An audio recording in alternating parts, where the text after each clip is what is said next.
when you were doing your due diligence on CFX as a business, obviously you've got the resource to do that. And you've been speaking with Waskar, etc., who has very similar values to yourself. So obviously there was an empathy and an alignment there. But can you elaborate a little bit on the sort of what you felt and how you felt and discovered the due diligence that you did? So the first thing everybody does, and that includes me, you go online, and I Googled it, and there was a load of stuff about CFX and the fraud alerts and this and that and the other. But then you got to take a step back, and you got to analyze who is saying those things, right? And then you look at the posts, and there were people saying, it's a scam, it's this, a Ponzi scheme, and it's a pyramid scheme. And well, surprise, surprise, every organization on the planet is a pyramid, including my own. I sit at the top. I've got a board of directors, a management team, HOD, sales guys, sales reps, consultants. So every organization, including royal family, even our British Army, is a pyramid. So that's not an issue. For me, it was all about, the question I asked myself was, is it a Ponzi scheme? And how do I make sure it's not a Ponzi scheme? Because I read the reviews of it's a Ponzi scheme. You don't make money out of Ponzi schemes and yada, yada, yada. So, I looked at the reviews. I gave it internally to my guys to look at internally. And then I made a decision to speak to somebody in Panama who's probably one of the richest families in Panama. And I said to Nico, would you mind going to the offices for me and take some pictures and everything? And he went to the RBS Tower in the 9th floor. He met people there. He said, look, just to let you know, they're rebuilding the offices, which is true because no one told me that. I told Waskar that, and then obviously he confirmed it. And he said, look, there are people there hanging about. They're doing refurbishment of the office space, which again is in line with what Waskar's always said. And I then said, fine, thank you very much. We looked at the back end of the system, the CRM system. It looks fine. I don't know how. And here's something really interesting. When I came on this TV, about to say program, about this interview today, I got a lot of criticism to be on this interview. And I must have emailed pretty much every single person. And I spoke to one person who was a very decent guy. Every else that I emailed and that emailed me was Gmail, Hotmail, Yahoo. And my PA said, listen, tell you what, why don't you talk to Mr. Dhinsa? Oh, no, we don't want to talk to him. We just think it's a scam. That's fine. Why don't you talk to him? And better still, why don't you show me the evidence that you think is a Ponzi scheme? Because obviously, if you say it's a Ponzi scheme, show me. If it is something wrong, I would like to know. Forget about everybody else. Because for me, reputation is very important, as it is for you guys too. But here's the thing: they were talking a great game, Brian. That it is a Ponzi scheme. It is this. It is that. But when I asked for a very simple request, my PA said, "Listen, thanks for your email. Give us your phone number and give us the evidence." Guess what happened? Nothing. Nothing happened. So that for me was enough. The system for me. And again, my disclaimer is, once again, I don't own the business. I'm not a director. I'm not a shareholder. I'm like you guys out there. The system works. The academy system works. What happens in the future, like any business, even my own, I don't know. But today, as I am going to enroll 1 million people around the world in my mentoring program, we are going to be partnering up with CFX. Yeah. Absolutely. And I mean, I think a lot of people don't understand the network marketing industry. And as you rightly said, your own company included, every single structure in every sector is a pyramid. The big difference with our pyramid is it's an inverted pyramid that allows everybody to go to the top. It doesn't matter who you are, where you come from. If you're motivated like you are, anybody can succeed, and they can succeed above the person who introduced them. And that's one of the things that I love about the industry. Absolutely. And the leverage that you can create. So, this obviously ties in nicely with your mentoring program. I think the philanthropy that and the work that you're doing there is going to be phenomenal. It'll have a massive impact on many, many more people, teaching them to fish and letting them be self-sufficient and partnering with CFX to do that.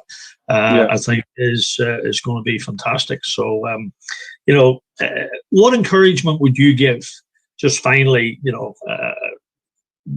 billionaire mindset. That's something that most people don't have. They might try and get a billionaire mindset, but what is it that you would what encouragement would you give somebody starting CFX today? Because it's not easy out there, and especially with the current economic and social conditions, people are depressed, the mental issues, and I think this is a great way, because the community that we have here, even the online meetings, some of the trainings, meetings, we're getting maybe a couple of hundred people, and more people are saying it's great to be part of something. People like to be part of something. They don't like it's not nice being on your own. Absolutely. So what would your advice be to make that journey work and be successful?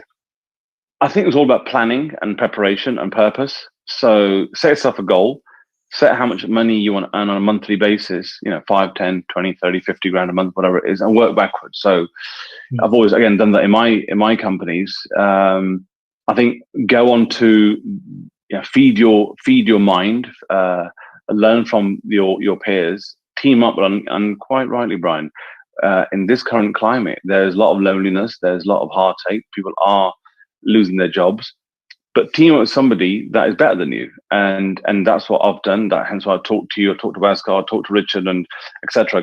And I think just don't stop, just beast it. I have a 90-day mentality, which is for 90 days, just beast it. Don't sleep, don't eat, don't do anything, don't have a shower, just beast it for 90 days. And it's a simple, you'll be a smelly bugger, but that's fine. But you'll be a rich smelly bugger. And I've always said there's no such thing as a rich ugly man, right? But I think I think if you have the goal, the purpose, and the why you're doing what you're doing, then you will always be successful, whether it's MLM or running your own corner shop or your business empire. It's just, you've got to be goal driven, and you've got to have that purpose, the outcome. Focus on the outcome, not the process. That's really important, because the process will take care of itself. It's the outcome people worry about. So I look at it a bit like, going from London to Manchester. You take a road, an M1 or the M40, but you might take a U-turn and end up in Derby somewhere, i.e. you have a bad day. But guess what? Focus on the goal. This bit here will take care of itself, and you will get criticized. You will get all the no's. But do you know what? The only way you learn as a human being is that through your failures. And it's really good to fail. It's really good to get the knockbacks. But because why? We're not here forever. I mean, you can either stack shelves, which is fine. I have no issue with that.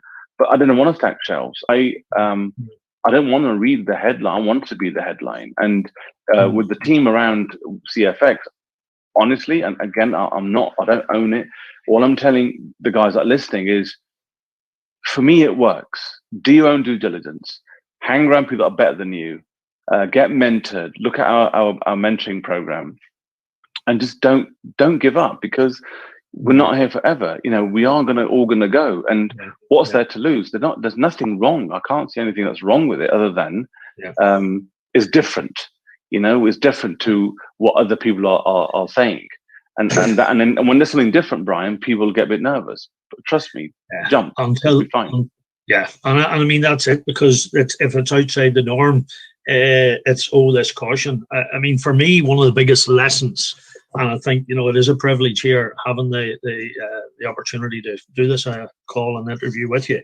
To me, the biggest lesson, the fact that we're sitting here doing this today, most people would never even dream of talking to a billionaire about a network marketing business, because let me tell you, it's the most noble profession in the world. And there's more millionaires created through network marketing than any other business on the planet, and including the music industry, Hollywood, NFL combined. And people don't realize that. And I think one of this business is definitely disrupting the industry because of the model we have and the whole ethos of Wasker's business model. But the big lesson for me, again, talk to everybody. Nobody deserves the right to make someone else's decision, Jojar. Absolutely. And you're the epitome of that to the example you're giving us, Absolutely. When I spoke to Bhaskar, I had this sort of preconceived idea of what a MLM guy would look like. And totally opened my eyes. Totally, he has the same goal and vision, and wants to help people as much as he can. There's a lot of resistance out there potentially, but just jump out of the plane and we'll help you build the parachute before you land. It's fine. You might have a little broken arm or a twisted finger, but it's fine. But it's fine. You will learn from it. And the main thing is learn, earn, and then return, which is what I'm doing now.